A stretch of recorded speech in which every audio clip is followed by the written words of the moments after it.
All right, I think we're gonna get started. People are still joining, but I think we're gonna get started. Yeah, so thanks everyone for joining this webinar where we're going to be talking about context engineering and how that relates to building valuable AI products. So we're going to have a few things. First, I'm going to give a brief introduction about my definition of context engineering, why I think it's important. And I am very lucky to be joined by two amazing people. So we have Abhi from Mastra. So Abhi is the co-founder and CTO at Mastra, which is a TypeScript framework to build AI agents. Hi, Abhi. Hello, thanks for And having me. yeah, thanks for being here. And after that, we'll have Prateek, who's a founding engineer at Mem0. And Mem0 is the memory layer for AI agents. They'll be talking about memory a lot. And for myself, I'll be talking about building search tools for agents. So you should have a Q&A feature. So you are able to ask questions throughout the presentation. We'll try to take questions as they come, but we'll definitely have more time towards the end to answer any additional question. So I'm gonna get started and tell you a little bit about context engineering while more people join us. So I think we can all agree that LLMs are great, they're awesome, but they also have limitations. There's a lot of noise about growing context windows, having the ability to put tens of millions of tokens inside the context window, but scaling the context window size doesn't necessarily translate in scaling the intelligence. It's actually quite the opposite. So those are two graphs to illustrate that. The one on the left comes from a paper that's now pretty well known called Lost in the Middle, where you can see that depending on the position where you have the answer inside the context window, the LMs tend to forget what's in the middle part.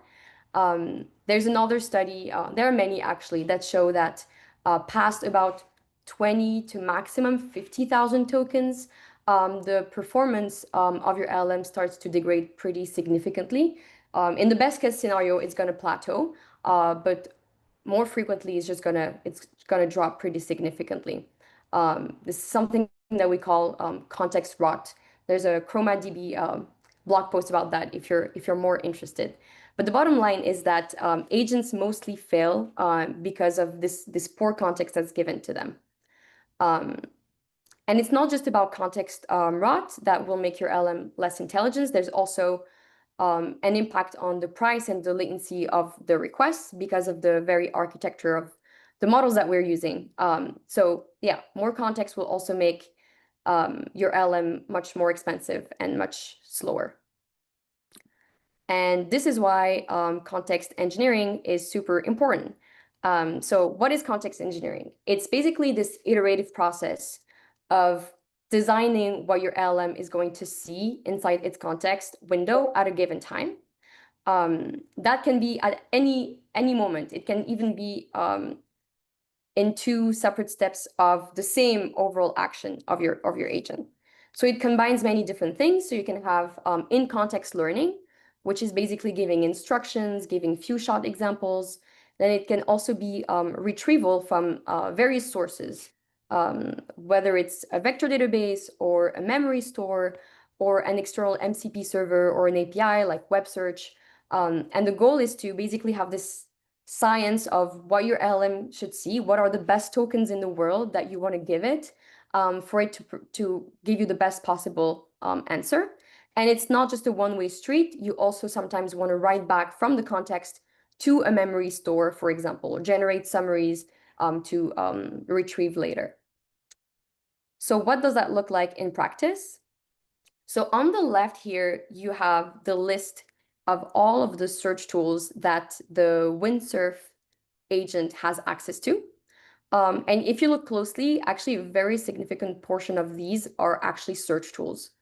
So basically, search is everywhere. It's not just about putting everything in the context, it's finding the right information at the right time and giving that to your model. So I will leave you with 3 thoughts before kicking off the actual talks. First one, RAG is dead, long live RAG. I think RAG is a term that is a bit overused and vague today. One thing is for sure is that we just saw it with the current architectures. It's very difficult to just put everything in the context. Retrieval will always matter. There are a lot of misconceptions around RAG, retrieval, memory, agentic search, context engineering. Hopefully, this talk will help clarify a little bit the difference between all of these. And the third thing is why you should care. I think that the best AI experiences have been built by teams who spend a lot of time thinking about context engineering. So if you're building AI agents, yeah, you should spend a lot of time thinking about that as well. I don't know if Prateek or Abhi have anything to add to this very broad, high-level definition of context engineering that I just gave. If not, I we think can. you did pretty well. Yeah, so I just want to add a single line which I read recently. So it states that if prompt engineering shapes the question and RAG shapes the evidence, then context engineering shapes the stage on which both interacts with the LLM.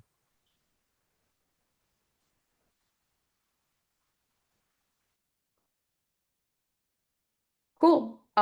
Yeah, thanks so much for adding. Yeah, so this was a very brief introduction, and now we can actually get started with the talks. So I'm going to start and tell you a little bit about search tools for agent. For the people who just joined us, we'll then have Abhi from Mastra, and then we'll have Prateek from Mem0, and they'll also introduce themselves before their talks. And yeah, you have a Q&A feature, so feel free to ask questions throughout the presentation. We'll try to answer them as we go, but we'll definitely take some time towards the end to go over all of them.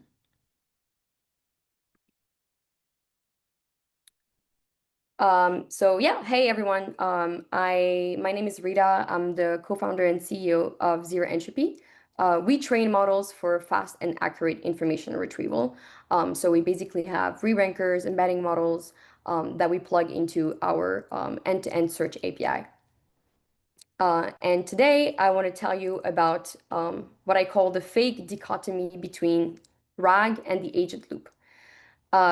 If you live in the Bay Area or if you've been following closely all of the latest in AI, you might have heard of people just talking about RAG versus using agentic search.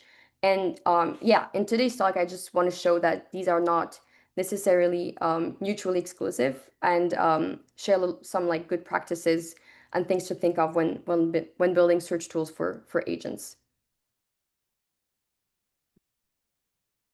So recently, Anthropic has released a blog post that at some point mentions that semantic search is faster but less accurate than agentic search.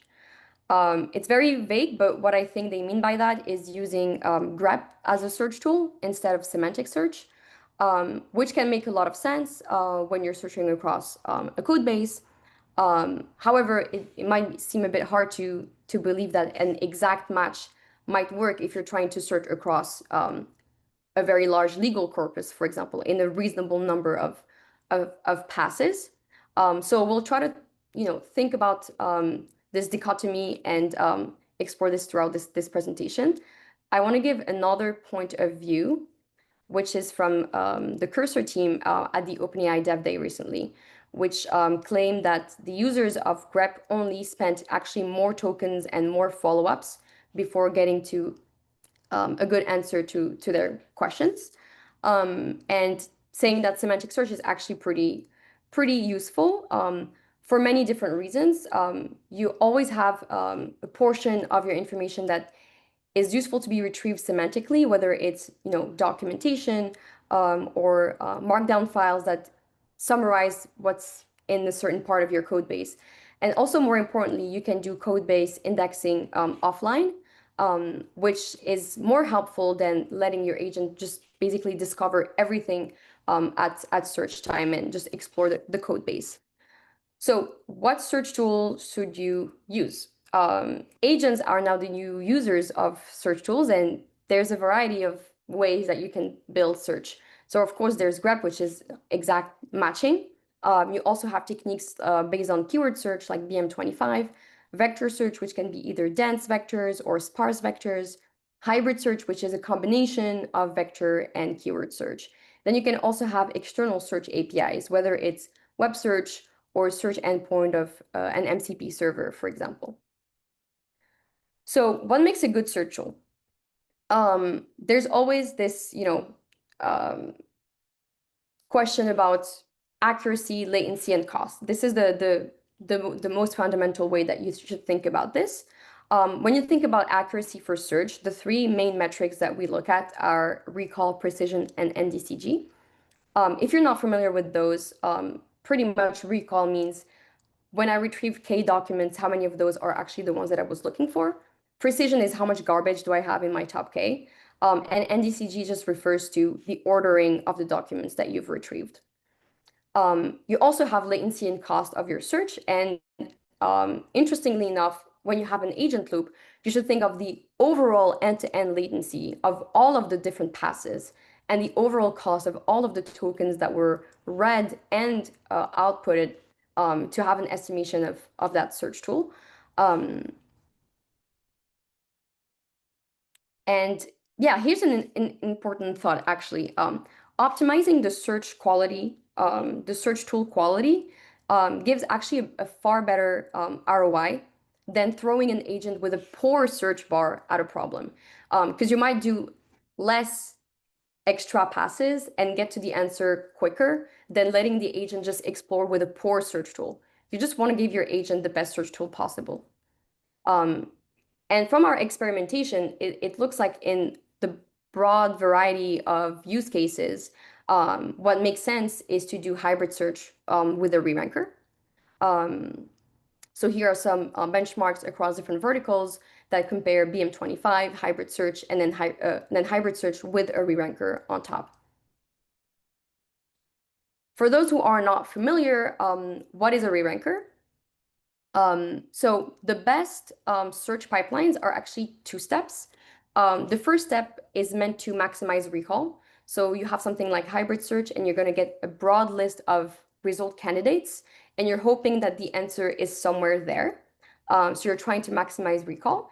And then you have a second pass to refine those results. That's what a re-ranker does. It's going to boost the best results to the top of the list. And that way you can only give a smaller number of results to your LLM or agent and make it more efficient because it's going to have exactly the context that it needs. It's going to make it also cheaper and faster. So this is what a re-ranker does. And it basically is a fundamental part of context engineering because it's going to refine the results that your agent is actually going to read. So I did a fun experimentation where I gave an agent different types of search tools, and I kind of wanted to benchmark them. So I gave it BM25 with a re-ranker, Splayed, hybrid search, and then hybrid search with a re-ranker. So this is on one single query just to see what happens.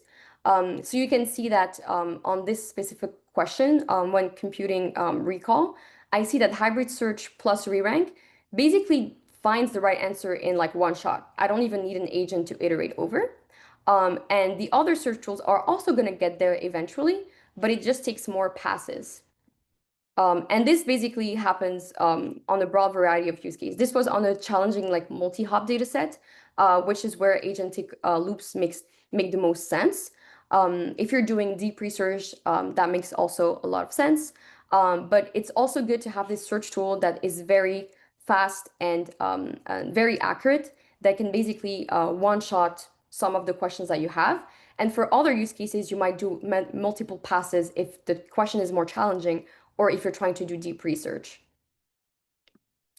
So yeah, I have this QR code that leads to our cookbook with many examples and some code showing how I built this, and I actually can walk you. I have yeah, this notebook that you'll find there, which basically use the Claude code, the Claude Agent SDK with ZeroEntropy as a search bar and a re-ranker. And basically, you can use this notebook to create your AI search agent and then evaluate it on various types of data sets. So it's over here.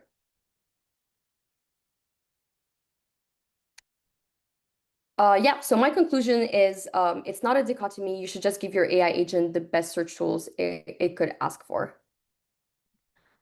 We have a context engineers Discord, so this is the QR code to join that. It's a cool community of people who care about these problems. We have weekly tech talks that you can join, you can even present. So if that's something that sounds interesting, feel free to join. And if you want to learn more about ZeroEntropy, this is our website with where you can find many different benchmarks, more about what we do, our research, the way that we trained our re-ranker model, which was pretty innovative. So yeah, that's pretty much it for me. If you have questions, I'm happy to answer. And if not, I can pass it to Abby, I believe.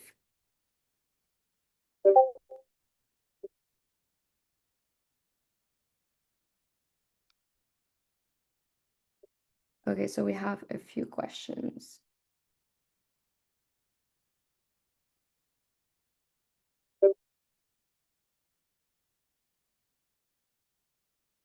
So first question is asking about multimodal retrieval and re-ranking. Yeah, I think multimodality is extremely important. That's something that we're integrating in our next iterations of our models. I think having the ability to understand images and complex graphs from the get-go is pretty cool. It might even have the same accuracy of a very complex OCR tool, which is also very expensive. So yeah, I'm very bullish on multimodality, and I think it's something that we're currently working on.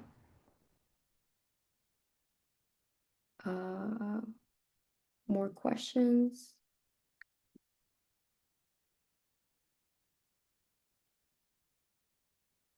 Yeah, I will share the link to the notebook.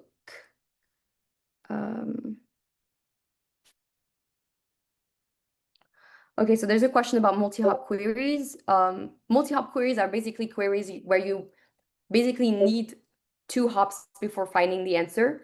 The most standard example that was introduced in the paper was where was Barack Obama's mom born? So you first need to find the name of Barack Obama's mom, and then you need to find where she lives. If those those two pieces of information are in 2 separate places, you might need to do like 2 passes before finding the right answer. So it's like a good example where an agent is actually pretty useful. Do you think the problem of lost in the middle will go away anytime soon? It's very hard to say. I don't think even like all of the AI labs know. But yeah, I think it definitely makes sense, even for a human, to only process the information that you need at a certain time. If you have to perform a task, you only want to have the information that useful to you. So either way, I think to make the responses better and more efficient, you always want to have this layer of context engineering. And I don't think it'll ever make sense to just throw a bunch of garbage in the context and hope for the best. Maybe we'll answer more questions towards the end, and I want to move on to the next talk. So Abhi, I'll let you share your screen.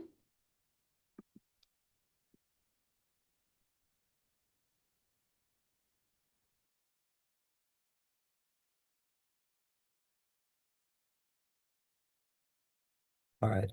Hello everyone. I'm Abhi. I'm CTO of Mastra and co-founder. And I wanted to drop a bunch of hot takes today, of course, and show how context engineering works in Mastra, as well as some benchmarks we did and we paid a lot of money for, but not knowing. So there's a huge story behind all this shit. But first, I think context engineering is an interesting term. Um, and RAG was the one before it. So my first hot take is industries change terminology when you can't make money off the last one. And so maybe now you can make money on context engineering instead of RAG. So now everyone's talking about context engineering, but RAG is definitely not dead. That's for sure. And maybe agentic search, or maybe it was all search all along, y'all. Maybe it was just the search all along. And that's where I stand there. So when I say context engineering in the sake of Mastra, one thing y'all have to know about Mastra, we're a TypeScript framework for building agents. And in doing so, when we designed our API methods and stuff, we wanted to make an agent as personified as a human. So like, I mean, there's some industry terms like tools and stuff. Maybe that's the wrong word for it if you personify it as a human. But when it comes to context engineering, the personification of that is a memory, like memory. Just like humans, we have memory. In Mastra, and I'm going to show this through a demo. There are certain types of memories. Let me open up my code here. And so this is a Mastra project. It's in TypeScript. So if you don't like TypeScript, I'm sorry about that. But it is in TypeScript. I have an agent that is like a diary agent. So over time, I'm telling my secrets and my, confidences to this agent. And sometimes you want to remember what happened, a month ago. And the interesting thing between an agent's memory and a human is eventually we get old, right? And our memory decays. I don't remember things that had, or I don't remember when I was 4 years old, right? But theoretically, an agent can, as long as you pay for your storage bill.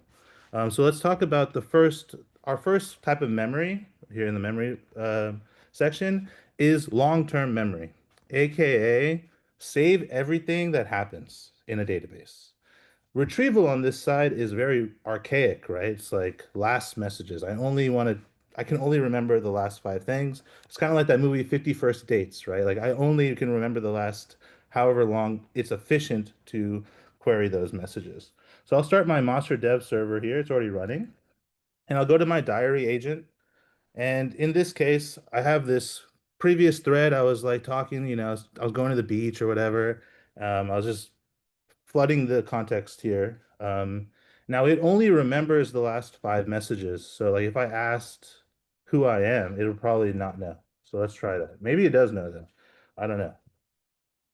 Oh yeah, because that's more than five messages ago. Let's say if I change this to 10 or 100, would it know? Just gonna restart. And let's say, who am I again? You're Abhi. See how that works? That's great. So that's the first type of memory that we support, which is very like maybe not the best. It is just saving every message and then getting n number of them. Second one I want to talk about is working memory. So just like a human, anyone ever do like multiplication tables or you're doing math and you have like a scratch pad where you're just, doing stuff and then after you're done, you don't remember any of the calculations you made. It's just a scratch pad, you throw it away. Just like that, we have this thing called working memory, which is the scratch pad of the agent. And for this scratch pad, I just have like different favorite things I like. And here I set it up with our working memory flag, and then I scoped it to a thread. So in our memory system, there's threads that are like a single conversation, and a scope of a thread is just that conversation. You could also make, I'll show this soon, a scope is resource, which is like per user ID. I want to look at all of their threads and then maybe remember some things. Then you can pass it a template. You could also pass it a schema and make like a Zod schema or like a JSON schema here, but I like the markdown template. But yeah, anyway. So I'll go back here. And in our memory tab here, you see that working memory is both thread level scoped, which we talked about, and then you can see that this is the template, and that's like at least my visual indicator of what's going on. So my favorite food, I don't know, today it might be pate. I'm just gonna throw some stuff out there. So it's the agent is equipped with a tool to update this working memory. And we only display this in the playground because it's for debugging purposes. You probably wouldn't show the user that it's doing this type of stuff. But as you can see, it updated my working memory. And I can also say like my favorite color is blue, and that's cool. It now has blue. What's my favorite color? A very contrived example, but you can see like I didn't have to write that much code as a user to get this type of stuff going. So that's cool. I'll show resource level scoped. So what I'm gonna do now, I'm gonna enable this type of memory on my diary agent. So this is resource level scoped. So I'm gonna start a new chat and I'm gonna say my favorite food is pizza or something. Cool. And if I go back, you see that because I'm resource scoped, what's my favorite food? I'm going back to my original diary thread. What's my favorite food? It's gonna say pizza because oh no. And this is where things get interesting because in my long-term memory, I told it it has pate. But in my working memory, which is not as like important really, it is pizza. That's interesting how agents work. And this might be a bug or it is, but like whatever. So let me just change it in this thing where it'll reset the context here. So my favorite food is pasta. And if you guys are getting hungry, I'm sorry. Um, so it'll update that to pasta. And then if I go back to this chat, which let me make a new one. What's my favorite food? Let's just say it's pasta. Okay, pretty chill. So working memory, scratch pad, throw it away. Like it's cool for like stateful things, you know. Let's get on to the raggy of it all. The next type of memory is called semantic recall. And I like to explain this, and Geeta did a good job of it as well. But this is essentially search, right? Have you ever been like talking to your friend and you know like they start saying something and you listen, right? Like they're talking about like the concert they went to and you know that artist too, and your brain starts like picking memories from your head saying like, oh, I remember like, you know, I remember Winterstock in 70 71 or whatever. And from there you have like this list of memories that are now in your context window in your head. It's very similar here. So I will show that. And this is thread scoped. Top K is 10 and the message range is 10.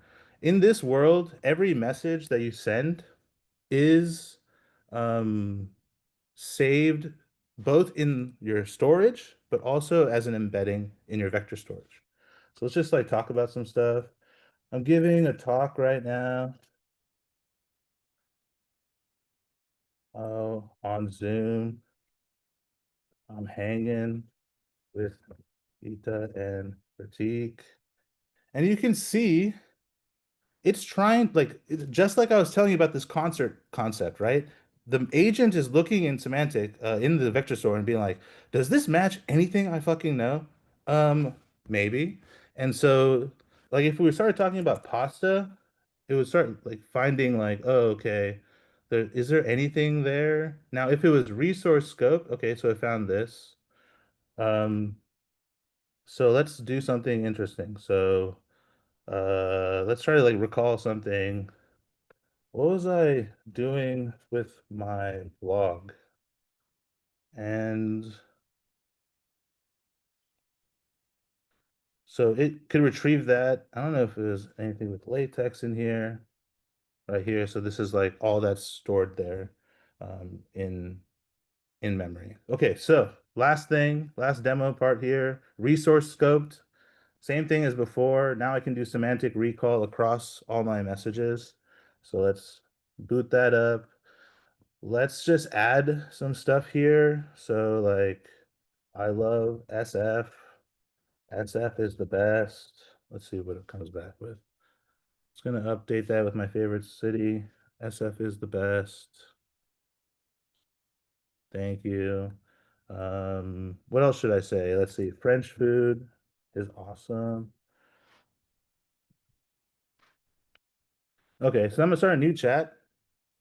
And if I just put French food is awesome, I have all that context. Um, is French food awesome? It should say yes, because I told it. I'm absolutely right. Absolutely. See? Okay. So that's just how memory works with Mastra. Like I said, we're trying to be all human-like. Now the problem though is I could show you how cool this is, but at scale it has to perform. And so we wanted to do benchmarks, and I'm almost done here, by the way. But we wanted to do benchmarks on this. Does this memory system actually work? Do people care about this stuff? So we found this awesome benchmark called the long mem eval. And we wrote a whole blog post about it. You can take a look, and I'll summarize it shortly for y'all. But this is really cool because there's a data set, and we started running like a script to import the data set and just to start running some of these evals.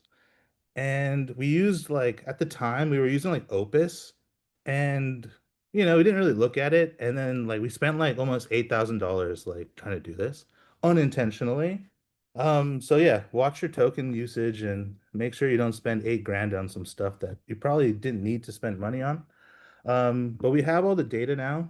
We have our own long mem eval. What this does is there's a bunch of different essentially context that you're going to you put into your context window and see if your retrieval strategy actually gets there. And our first, when we first tested it, was so bad. I remember our working memory accuracy was 20%. So yeah, it might have remembered the pizza stuff, but it was not actually accurate. Semantic recall is 65%. This is all relative though, because some people think that's okay. I don't. But whatever. Combined, it was not very good. So we worked on working memory first because it seemed like an easier problem. We started tailoring templates and essentially making sure that we are always taking into account that memory block. It was all right. Working memory is probably going to be a thing of the past because we're working on some new stuff. But then RAG is what we learned is RAG is very much alive, which essentially, once again, is just search. And if we improved our search APIs and if we improved how we do search, everything got better. And so what Geeta was saying before, search is king when it comes to retrieval, and it's not some RAG stuff, it's not some context engineering stuff, it's some search stuff. And if you can really optimize your search to whatever source you're searching from, ours in case was a vector store, maybe we should be doing different types of searches too. That's what we're thinking about in the future. But yeah, so we just started improving on each benchmark, and that was a really good indication for us to double down on caring about search. And yeah, so that's my presentation. Thank you. Thanks, Abhi. And I want to add that you can use ZeroEntropy's models through Mastra as of a few weeks ago. Yep. Thank you for that. Okay, thanks so much, Abhi. Prateek, do you want to go next? Yeah, sure. Awesome.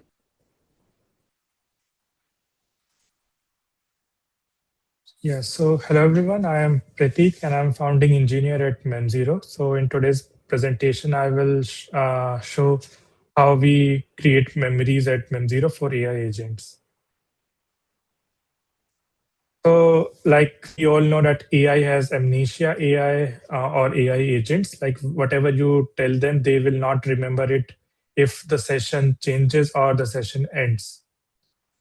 So there is a quick example here. So if I say that I am vegetarian and avoid dairy, any dinner ideas? So the agent remembered this, and in the next agent answer this question. And if there is no memory in the next session, if I ask what about dinner tonight, it can suggest chicken Alfredo. But in the case where we have memory, it will remember my dietary preferences or eating preferences. And it will suggest creamy cashew pasta sauce, which is vegetarian and dairy free.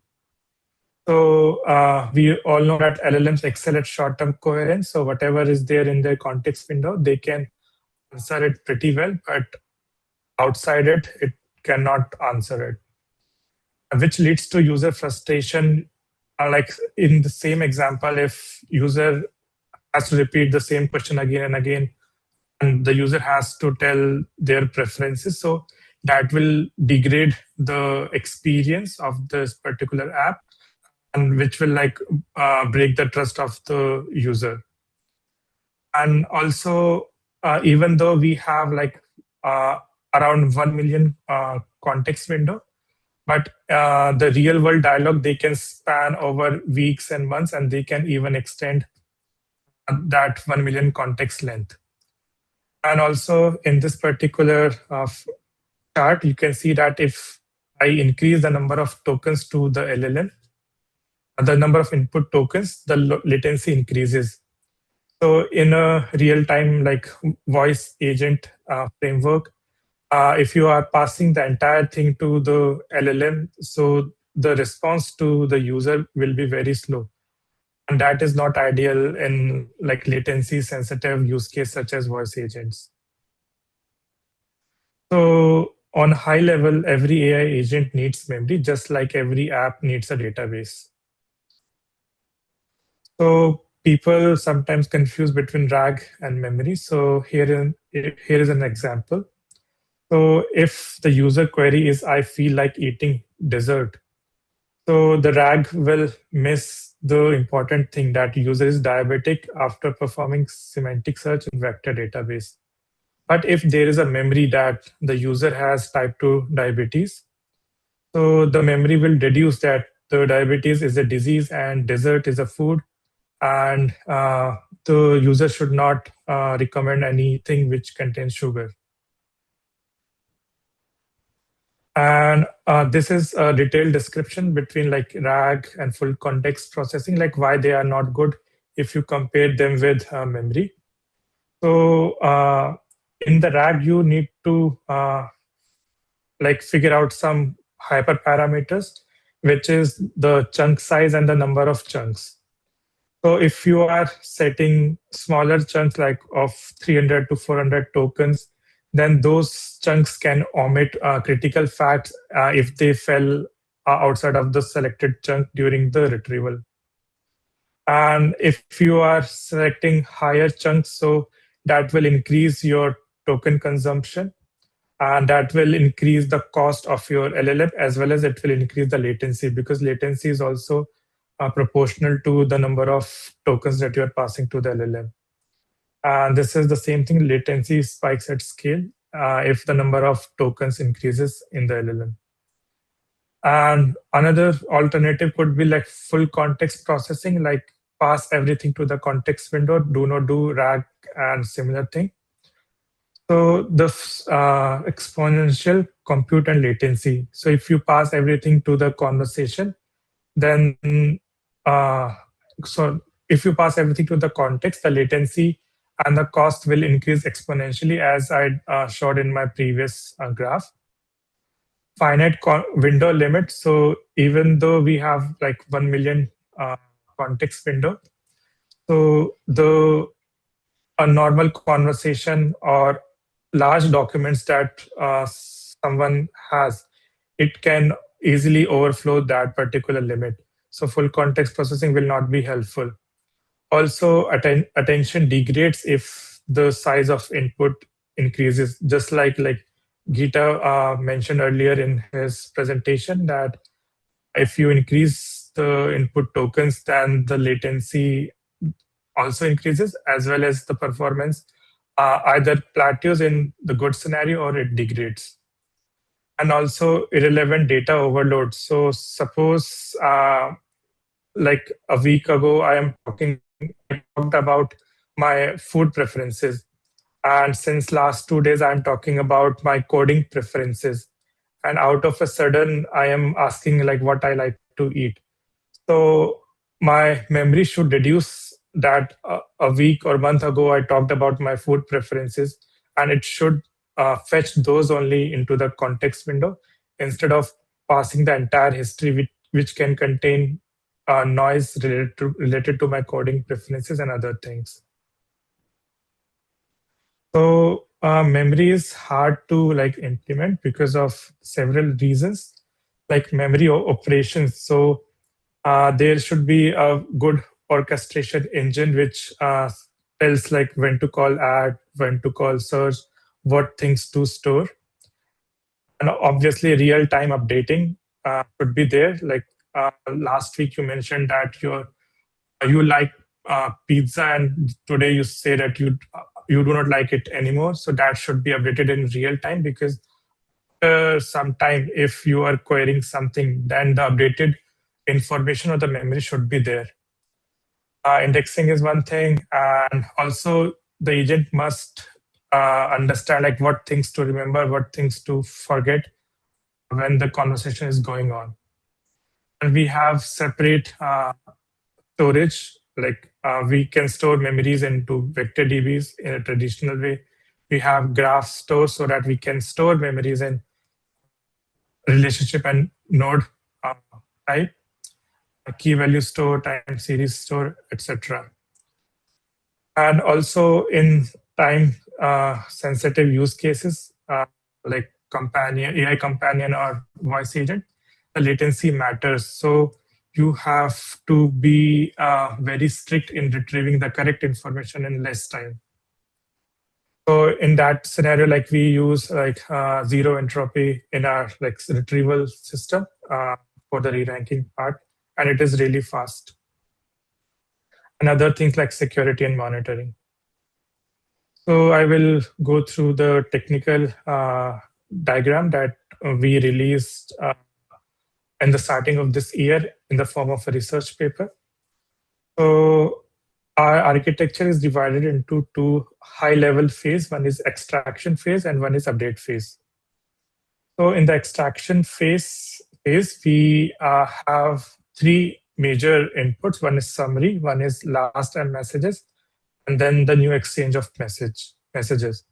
So suppose there is a conversation between user 1 and user 2, so that the new exchange of messages would be passed to LLM in addition to last M message. So we keep it as 10, which is a hyperparameter. We will pass last 10 messages. And then for this particular session, we will have a...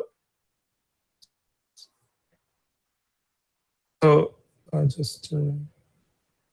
sorry.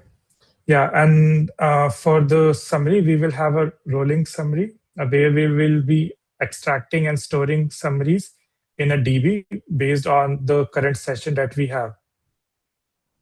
So this summary generator is a async method, which is not in the critical path. And whenever we are progressing in our conversation, so after every case step, it creates a summary and store in the DB. And whenever a user sends a new pair of messages, so this summary is fetched. So all of these three inputs, they are passed to the LLM, and then we will have new extracted memories. So once we have the new memories, so our task is to decide whether these new memories should be added to our memory base, or either they have some conflicting information which should update something in our DB, or there are some redundant information which should be discarded. So we have these new extracted memories. We have an LLM tool call, which perform add, update, delete, and no operation.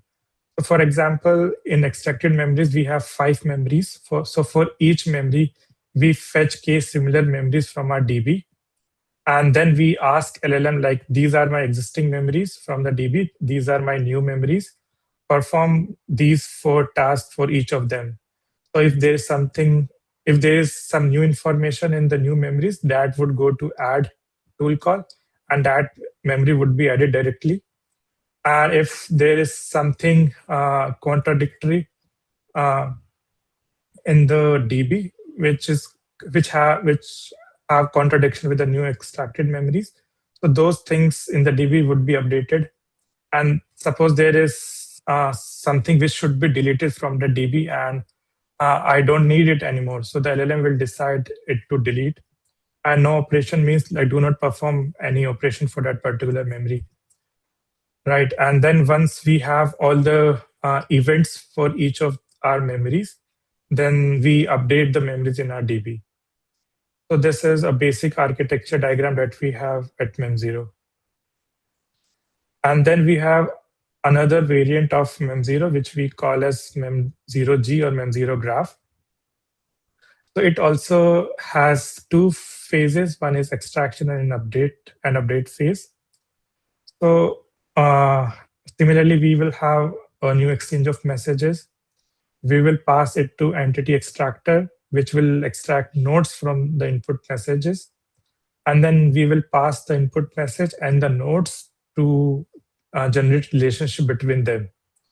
So here we use two different LLMs. We tried using single LLM, but it was not working that well. So we separated the task of node extraction and relationship generation by using two LLMs. So once this thing is done, we will have our triplets. So triplets could be like Prateek lives in San Francisco, so that would be one triplet. And then we will have a conflict detector. So this does not contain any LLM. So whatever I have, so I have Prateek lives in San Francisco. So the nodes are Prateek and San Francisco. So we try fetching those nodes from the graph itself. So if Prateek and San Francisco are not there in the graph, so the new nodes will be created and the IDs would be returned. And if they are already present, so we just return the IDs. And suppose I have like Prateek and San Francisco, and there are like 5 nodes in between them already in the graph. And I am adding lives in another relationship between them. So the next step is update resolver. So we ask LLM that between these two nodes, these are the 510 existing relationship. This is the new relationship. Tell whether this new relationship is new. If it is new, then add it. And if it is redundant, then ignore it. And if it is updating something which is already existing, so you can modify it. So that is also done using a tool call in this update resolver.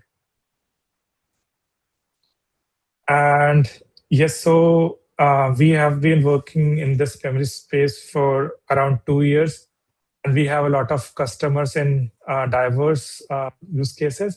So we support memory for healthcare use case, education, e-commerce, and customer support, and sales and CRM.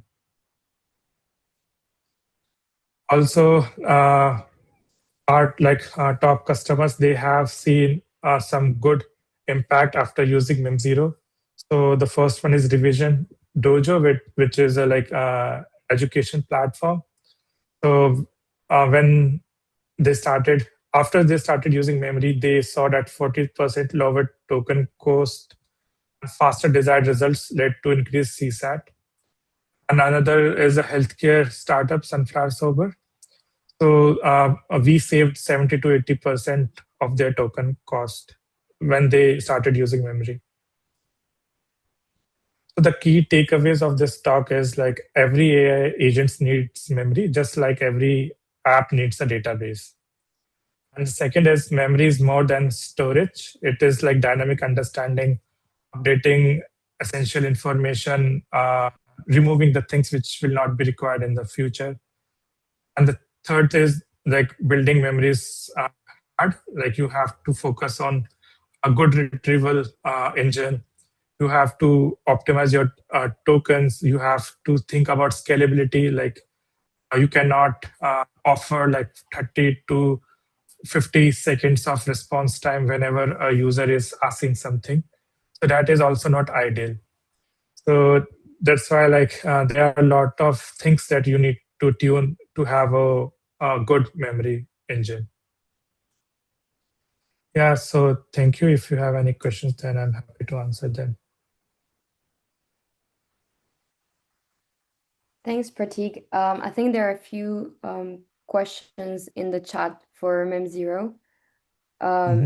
One question is, does it capture all the user preferences is Mem0 configured with default configuration?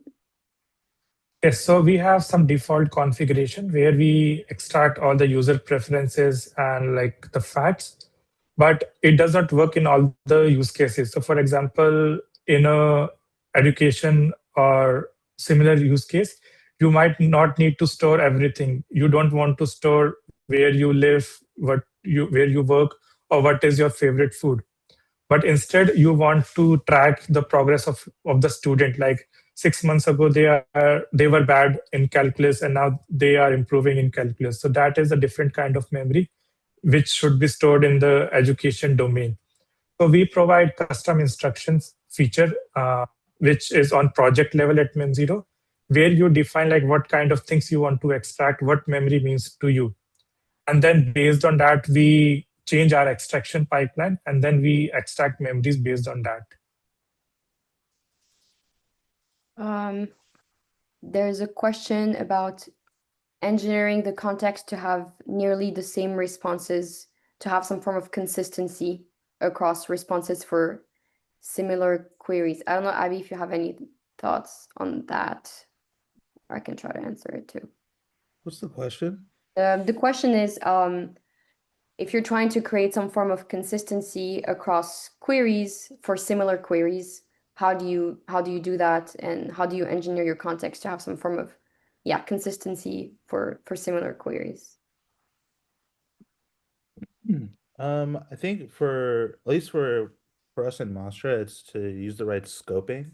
But that's what we've built for that purpose. But yeah, I don't know how to tell you in a general sense.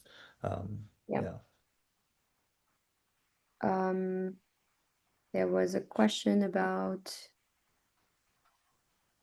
forcing recency bias for RAG. How do you prioritize information for more recently uploaded documents? You can always have some form of like a learning to rank, like an LTR model, like some form of, you can have like different features, and then you can train, like that's the best thing that you could do. There are some easier ways, but the best thing that you can do is have a list of features like recency, authority, yeah, I don't know, like depending on your use case, but you might have like a list of features, and then basically train some form of like an XGBoost model based on some feedback that you might have, to learn how to rank based on like those features like recency. And then otherwise you can just have like some form of, like a manual score that you add. We've seen also people, like if you have different sources, like you want to extract information from Slack or Notion or some other places, we've seen people like also adding some form of like prioritization depending on the source. There are many things that you can do around that. I hope that's I've helpful. seen a lot of people do like a weighted value based on time in their metadata, which is like a simple thing to probably get you going. Yeah. More questions?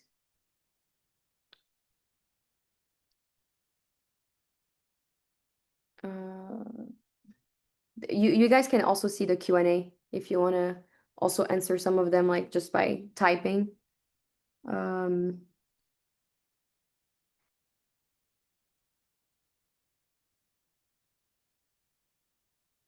So questions about for Mem0. Have you done any experiments on how these agents use their memory to construct the query sent to the search tool?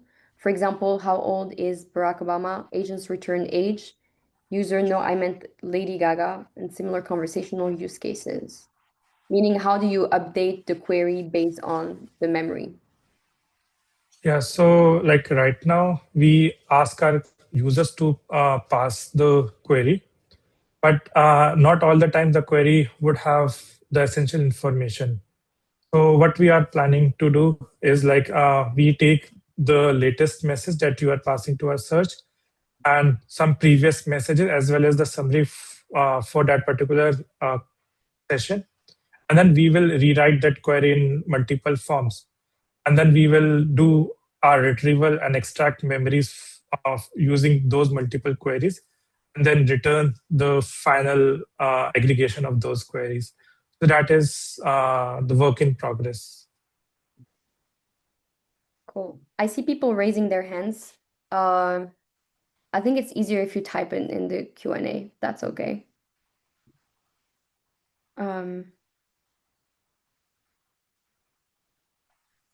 What are some questions?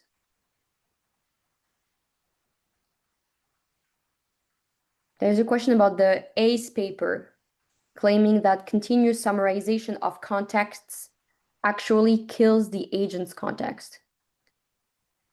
We've been Um, oh, no, go go ahead. ahead. So we've been exploring this compaction topic or summarization, and we kind of so what we did is like we built a really shitty coding agent, and we were like trying to like the goal is can this coding agent be better than Claude Code if it had better context, even if it was like lower powered. And so we've been trying different new memory strategies, reading a bunch of white papers. We tried doing this compaction or summarization. I call it compaction for some reason. The summarization technique, and the agent cannot write Mastra code to save its life after it goes through a compaction.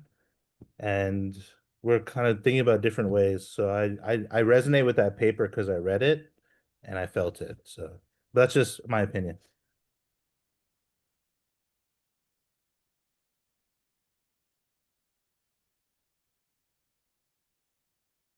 Um,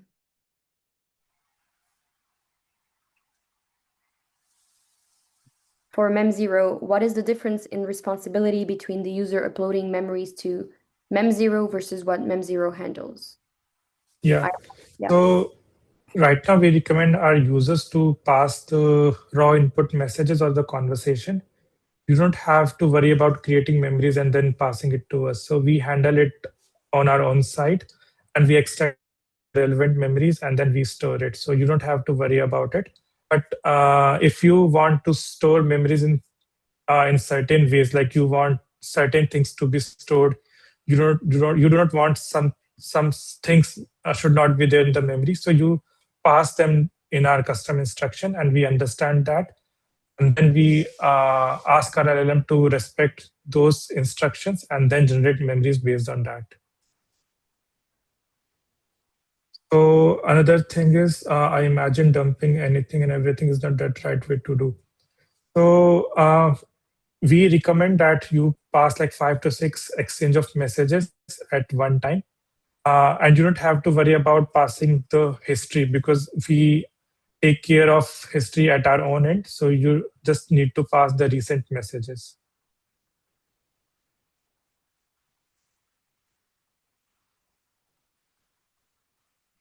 There's a question about domain specificity for the models.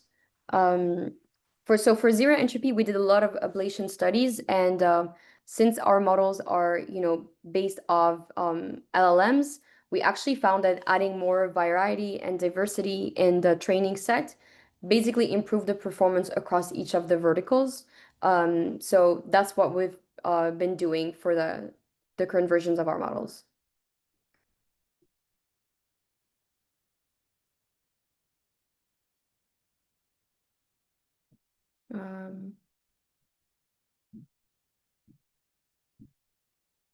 Yeah, for people who are raising their hands, if you could type in your question in the Q&A, that would be best. Maybe we'll take like one more.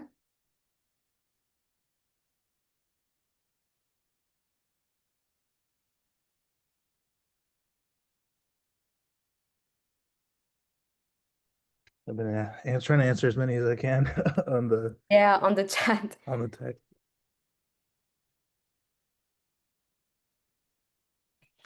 Maybe a question about how to optimize memory if the data is large. Prateek, I don't know if you want to take that one. So if the data is large, so you can pass chunk of data to our like memory pipeline. You don't have to pass everything at once, even though like you will pass everything at once. So we have seen that the performance is not that good when the input is too large. But if you pass some fragments of like paragraph or at least a page of document, so we are able to extract good memories. But if you are passing entire PDF or like 50,000 tokens directly to Mem0, so in that scenario, it is really hard to fetch the required memories from the input. You really got to pre-process your big data, honestly. Just like a human would. You're not going to know how to study for the test unless you read about it before. So, yeah. Awesome. Well, I think we're at time. I know there are are a few questions left, but yeah, feel free to get in touch if you have questions. Again, we have the Context Engineers Discord. If you want to like join and ask your questions there, feel free to do that. And yeah, thanks so much everyone for joining. We'll be sharing the recording and the slides async. And yeah, have a great rest of your day. Thanks again so much, Prateek and Abhi, for making it to the webinar. All right. Thank you. See you, everyone. See Bye. ya. Bye bye.